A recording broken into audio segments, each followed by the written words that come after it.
welcome back to my channel. It's your girl Amoy and you're watching Really Amoy. Today we have a very special video for you. We're going to talk about sex. Yes, you heard it, sex. But not just any sex, because you know that we're Christians, we're married women, and there's a standard that we uphold as Christians. So we're going to answer your questions about sex in marriage. We sent out a poll and we asked persons, what do you want to know about sex in marriage? So we have a poll here with all the questions, and we're going to be pulling from them to respond to your questions. And we're going to do part 1 on my channel, and then you can head over to Davia's channel, which I'm going to link, and you can catch part 2. So today, as you can see, we have guests. As you know, that's Davia. Davia, introduce yourself. Hi guys, it's Davia Alice. Please subscribe to my channel, thank you. And we have the lovely, energetic, excited Christina. Hi guys, I'm Christina Joel. No channel, but hi. So, many of you may already know that I am approaching 4 years of marriage. Davia, how long have you been married? 4 years? Just celebrated 2 years. And Christina? Well, this year will make 6 years. But Christina is approaching 6 years. Yeah, she's seasoned. Very. So, one of the issues that we find in Christendom is that persons don't really like to talk about sex. Sex is such a scary taboo topic, and we don't really understand the reason why, because it's such a wonderful thing, you know, as married couples or as married women, we can attest to the beauty and the splendor that is sex. But before we get into the questions, why do you think that sex is such a taboo topic, especially in black churches? You wanna go first? I mean, you can, let me think about it. And then we're all Jamaican, so we can talk in the Jamaican context. Sure. I think a part of it is culture, maybe. Like in Jamaica, well, I don't know if this answers the question, but I find that people who are not Christians teach more about sex than Christians. And then I feel like it becomes a thing to be ashamed of, as opposed to a thing that is to be celebrated and encouraged. Because a lot of us grow up hearing that sex is nasty and sex is this and sex is that. God created sex. Sex is worship. God is pleased with sex. And so I think the culture really contributes to that a lot. And God, knows what else happened back in those days that caused these churches to start viewing sex the way how they view sex. I don't know where it came from, but I feel like different factors, including culture, caused us to end up in this place that we're at.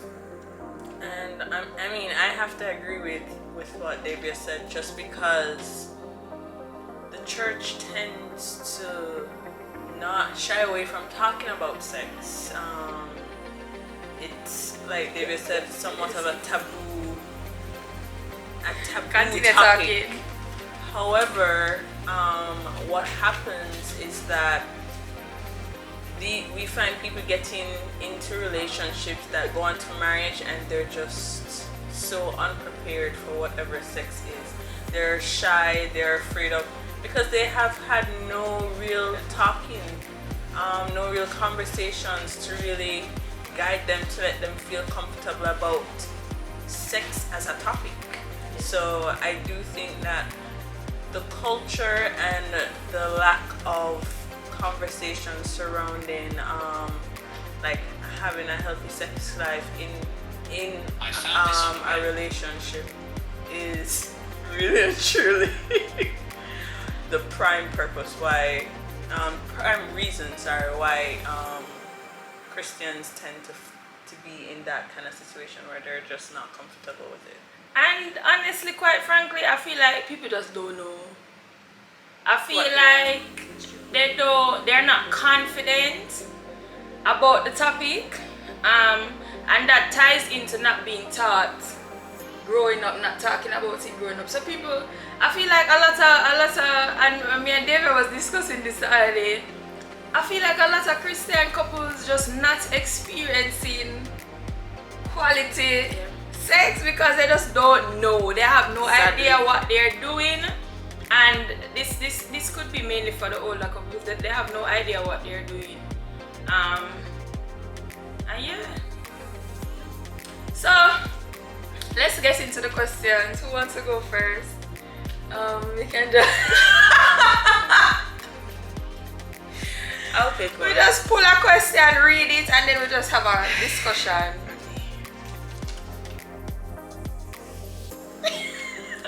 Can we do it every night? You married?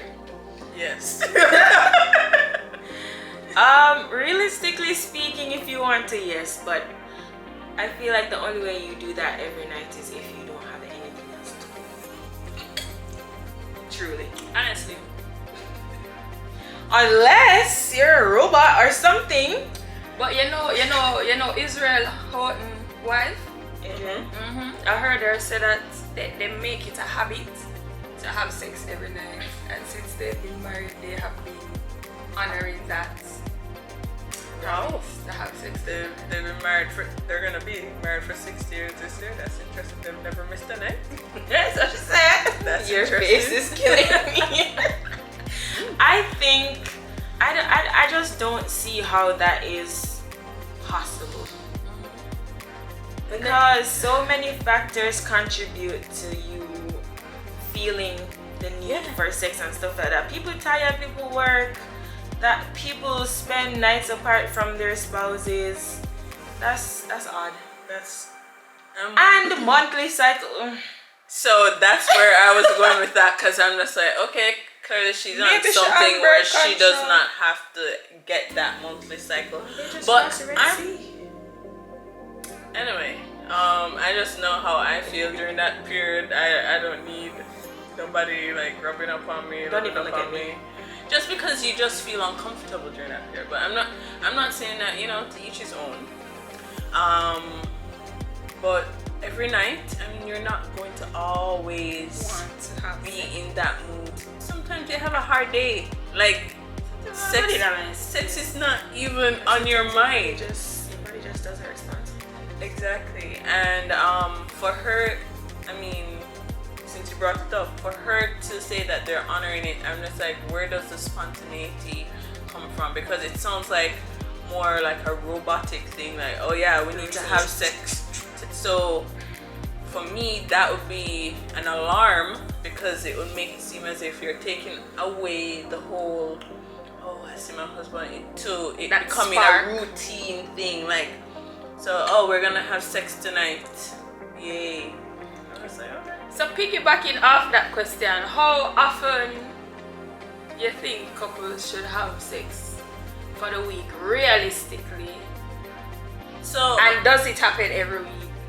so yeah, as long as my cycle isn't on, it's happening every week. And for us, we do try to do it as often. Like, I mean, you're my husband, I love upon you, rub upon you. I want to feel that closeness.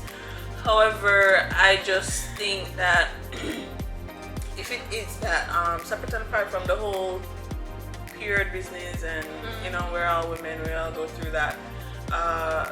You can do it if your drive allows you to just be there 24/7, 44/8.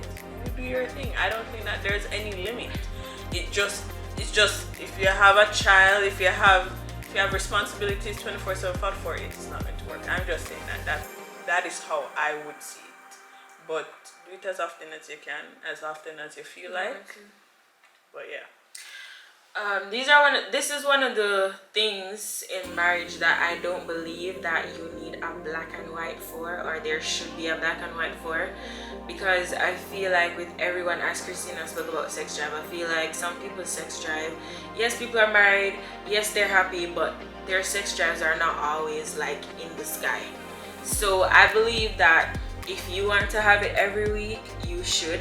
If you want to have it every day, you should. And if you don't want to have it every week, then don't. You can do it every other week, whatever. Does it have to happen every week? No. Can it happen every week? Absolutely. It all comes down to you and your preference and what your body is saying. And also, how often you have sex depends a lot on how you eat. Not necessarily a routine, but intimacy in the relationship. Because intimacy, I believe intimacy drives sex. It drives that desire for sex. It drives that, putting everything in place, getting the mood right for sex. And that also depends on your love language. True. Your partner needs to know your love language to be able to fuel that intimacy. If you like romance, if you like gifts, if you like that sort of stuff, those things have to be in play for you to be ready and in the mood to have sex. Because women, it's not a switch for most women. Yeah, They don't start in the bedroom, baby. it's not a switch for most women. True. A man, you can just listen. You can just think about it. My husband enough to do not dramatic. And him ready. Let's But go, honey. me, Why are you putting the man on blast? You can't come in on the bed and just ready for have sex. Me, Yeah. I'm not going to be ready. I need the whole works, Yeah, yeah. And I will say that men sometimes I understand. So women take a longer time. So you might be at that place, but me need the 30 minutes warm up, 15 minutes, whichever one, wherever I'm at. Because like you said, depending on where it is that your love language is, where the intimacy is. So this week he just like lavished me with everything that I like as it related to my love language. Oh my God, I don't need that warm up. But what if you're going through that rut, or you're going through where the case is, it's a hard week, and you're just getting through the week. You end up realizing, I'm tired, boy, I'm tired. Alright, let's work on it. Let's light some candle. Let's do some things different to just get the mood going and get. So, I mean, it just depends on where you're at in life.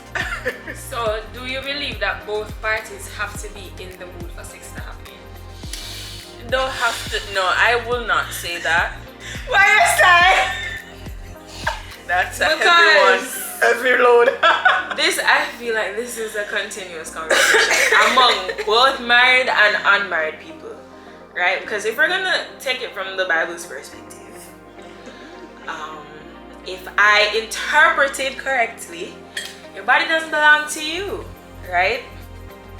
You're supposed to be sharing your body basically with your spouse.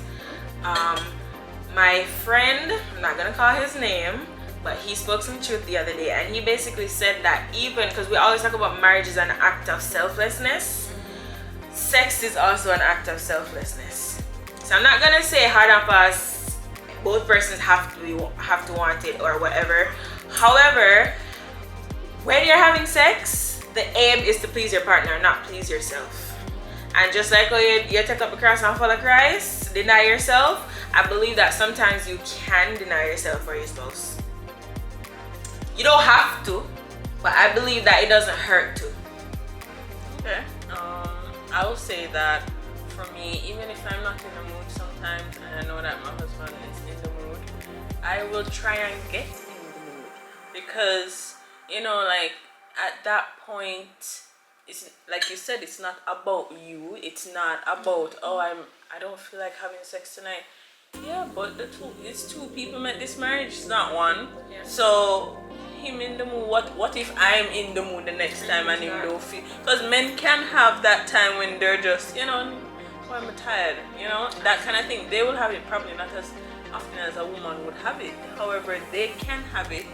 And what if he rejects you? How would you feel in that sense? So I completely get where you're saying, where that is, like an act of selflessness. Amen. You know what I'm saying? No. Hey, we only got one question. Yeah. Okay, Yes, let's yeah. go. Alright.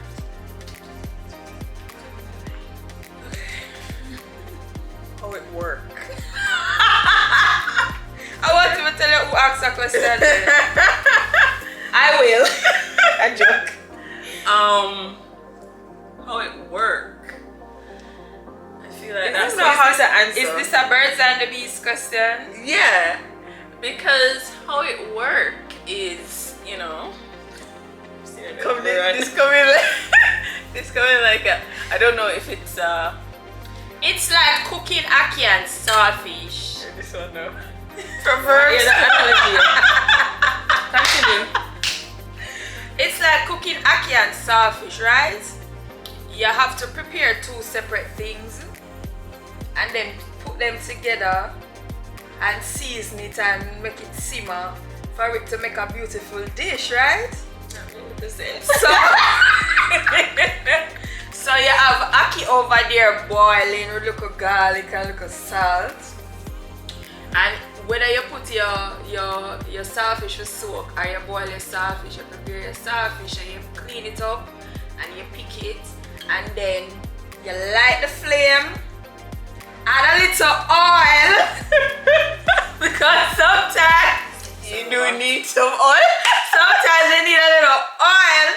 So you light the flame, you add a little oil and you let it heat up, and then person A, which is ackee, and person B, which is saltfish, come together, mix up, season up with a little black pepper, a little season, and you Some green simmer, pepper. some scotchy, Yeah.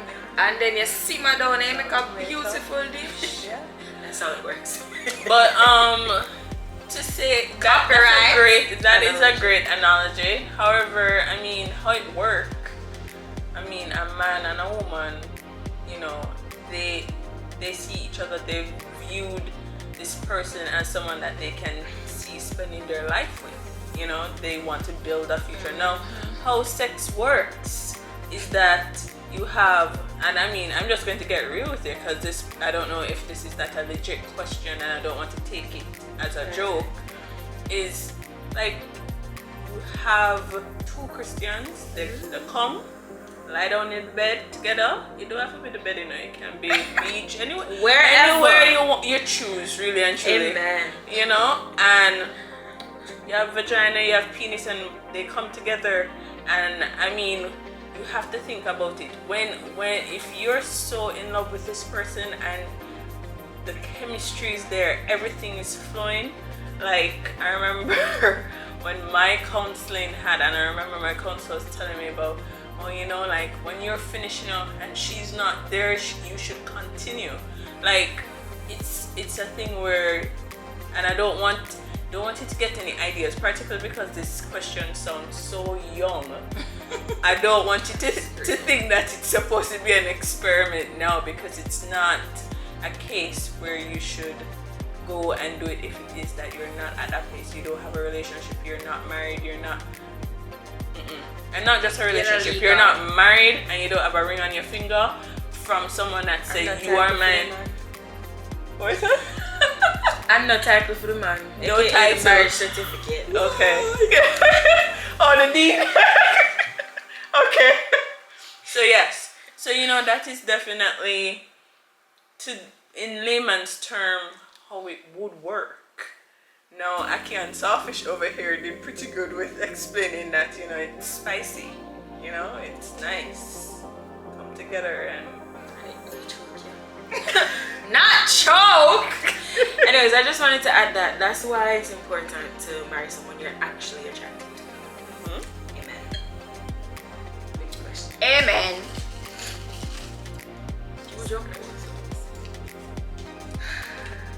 Does it ever not feel awkward? I hear a question. I love question. Does it ever not? So assuming that, well, the person who asked this is a very young couple. They're under 1 year. Okay. Gets better. Does it ever not feel awkward? I can understand how it may be awkward, because we were talking about this earlier, where especially as Christians we go through a long time ignoring, suppressing, denying our sexual urges, and when we come into marriage and become one with our partner, it resurfacing all of that and being in a position where you're open to feeling all of that and processing all of that, it can be a challenge, and it can be awkward because you're used to, you know, putting it under the bushel. So with time, I believe that once you get to know each other more and spend more time with each other, the more you do it, the better it will get. Sometimes it can feel awkward when things are happening that we may not be pleased with, or may not be comfortable with, or maybe we're not getting what we want, and we probably don't know how to communicate what we want. Or there's a wall. Or there's a wall where you're not fully, relaxed and open and in a place where you can freely receive.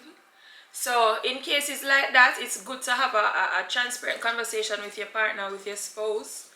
Just be real. Just talk about what's happening and what's not happening, what you need and what you don't need, and based on how you communicate that, and based on the type of person that you marry, you can now go into the bedroom or wherever is your place of choice and and work out the kinks and understand each other's sex language.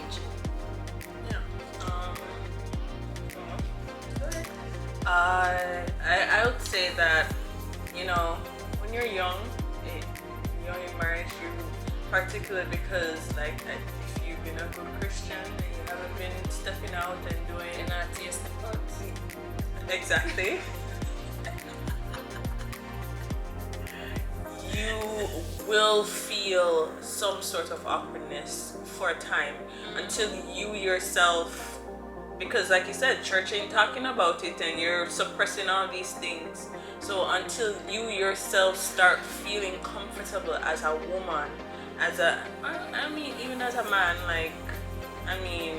men tend not to be. So we had to switch devices, but we're picking up. Yeah, I don't remember where I was. Can you sing it out?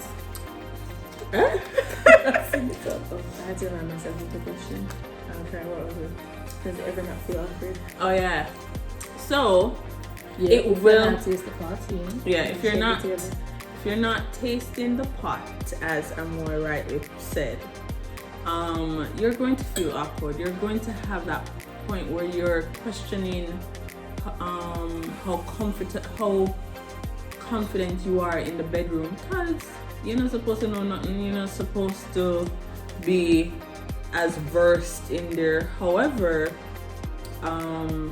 it goes back to the fact that we're also not talking about sex in the church, so you tend not to have a clue of how to approach your husband, how to be comfortable with saying, I do not know how to do this, I feel awkward doing this. So to the point of the question, there will come a time when it's no longer awkward, and it can take a minute depending on how your sex life or your sexual relationship with your husband is. It's going to take a minute. It can take a minute.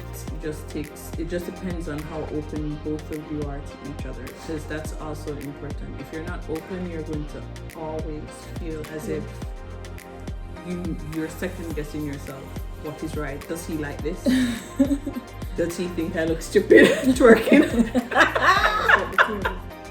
And another challenge, a lot of times we, as Christians, we talk about married sex from the perspective of getting married and lose your virginity. But somehow we did out there around the road.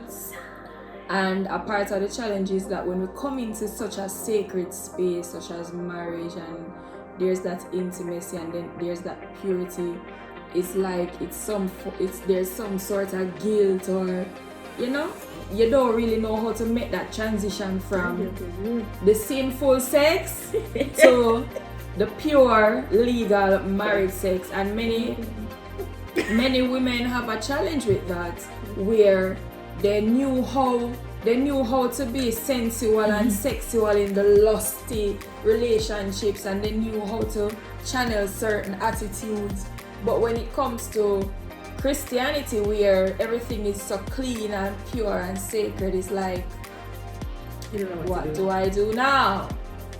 Nice. And many people have a challenge with that, and that can cause the awkwardness as well. It gets better. They've said enough. Next question.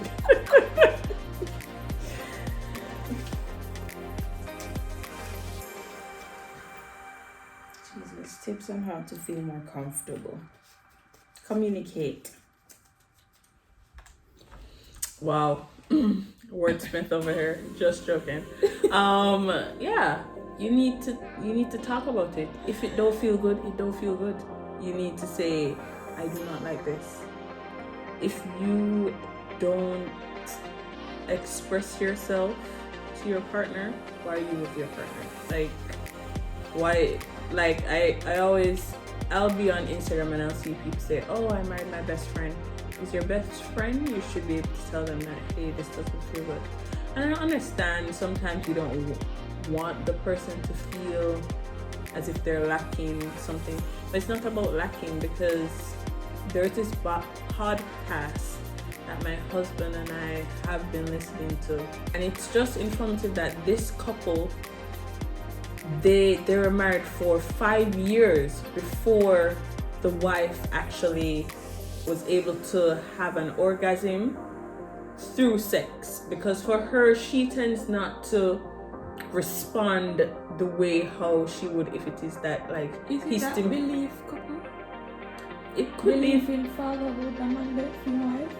I can't remember. I have to look at the because I have it on my phone. Mm-hmm. But I think that podcast also helped me to understand there's nothing to feel guilty about if something don't feel good. Just say, hey, you know, that I don't like that. And one thing about my husband, he'll ask, do you like that? So it's not that him saying, oh yeah, that feel good, don't it? No, he's asking because I'm a different person. Mm-hmm. And I'll also, what persons will see in pornographic, which we're not supposed to be watching. But However, yeah. what it is that you see in these films aren't real. So you're thinking in your head that should feel good, and you're not asking your partner, or you're not thinking that tends to just take away from you growing as a couple and understanding that, well, you see, that's don't work for this person right here in front of me, this living, breathing human. And a part of it too as women is feeling comfortable in your own skin, doing the things that make you feel good. If it is working out, if it is getting your nails done, if it is putting on a little lingerie, if it is doing your hair. Society often lets us believe that we do those things for men and do those things to make men feel good, but it is truly our little thing that helps us feel better and helps us, to feel comfortable in those sexual moments, because nothing is more of a distraction than not feeling beautiful while trying to be open to somebody else sexually.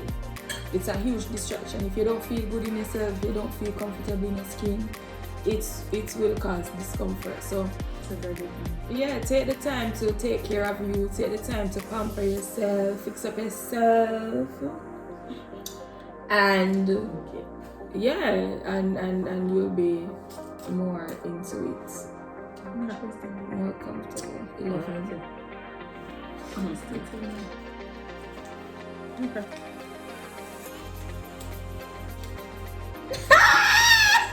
Hello.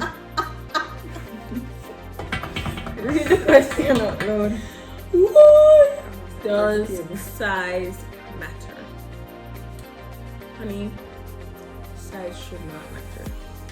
Just because, here what I said. I remember learning, I went to my guidance counselor in high school once said to me that a woman does not need more than 3 inches to feel pleasure. And I said, 3 inches? So I'm gonna draw a fair ruler. And I was just like, okay. Feel pleasure, but what kind of pleasure? I don't know if it's a deep pleasure or the shallow pleasure. Wow. But I really don't think that size should matter. Sex is not just about the penis. It's not about the penis entering and going in. The sexual act is a whole thing. So I don't think that size should matter. Granted, I don't really have that problem. So I don't want to say that. I don't want to talk and say sex size should not matter. I'm not experiencing that problem. You're speaking from a place of privilege. So I do not think that it should matter, just because the sexual act, I view it as a whole, because it starts from the whole warm-up process, where it is that it starts from good morning in the morning, the intimacy that you are building up to, getting into that mood. So I do not think that it should matter, but my two friends here might have a different opinion, so let's hear. I honestly can't answer that question, because I've never had to I've never had to wonder if size mattered. I've never had to figure out if size mattered. Big up toes. Never have to wonder if size matters. So I really don't know. I don't agree. I think that size matters, and not just. I think when we talk about size, we talk about the man just being too small for the lady. But what about the men who are too big? Because I personally know people who've complained, and it's not a case where foreplay is not happening. It's not a case where they're not lubricated and whatever. And we also have to take into consideration that women's vaginas shape differently on the inside. And sometimes, baby, it be too big, it can't fit. Okay, quite frankly, it can be a problem where it's too big, and it can be a problem where it's not big enough to get to the lady's spot where she needs to be pleasured. I believe that short. Size is a subjective thing also, because as 3 inches can be too much for one person, and 3 inches cannot be enough for another person. So to answer the question, I think size matters, but don't look at it only from the perspective that, oh my god, the man is too small. What if the... Can I explain? I'm not gonna say it. I'm not a teacher, but go ahead. Teacher. But okay, that was I think that's a good way to look at it as well. But I found that the whole size thing, because after you have kids, that starts opening up. It gets easier. Tell us, mommy. I will say that originally it was hard to get accustomed to it. It took longer than you think, because persons always tell you, if you're a virgin the first time, there's really not much to look forward to, because it's gonna hurt, blah blah blah, which is true. It will hurt. However, I thought that was like a one-time thing. Yeah, but it's not a one-time thing. You have to constantly be doing it to get accustomed to it. So, and when as Christians who experience sex and then stop having sex and waiting until the marriage, trust me, it's like you get back the look of virginity. Because hey, don't make me scream. Trust me, it's I don't know if it was a supernatural thing or what, but it was a first time experience. I think I was spiritual too. Never got next. But I think that we do 5. I think that's 5 plus some bonus. I think that's a good point to wrap part 1. If you guys want to follow the conversation and hear the rest of the conversation, please head over to Davia's channel. She's gonna link it below. I'm going to link it below, link it on the video, link it everywhere, so you guys can come on over and enjoy the rest of the conversation. If you are here and you have not subscribed to the channel, Please subscribe. Please follow me on Instagram. All the information will be in the description.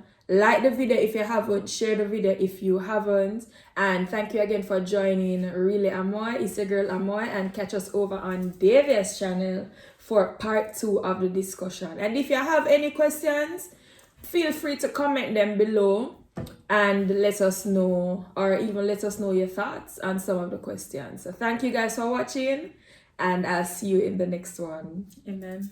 Bye.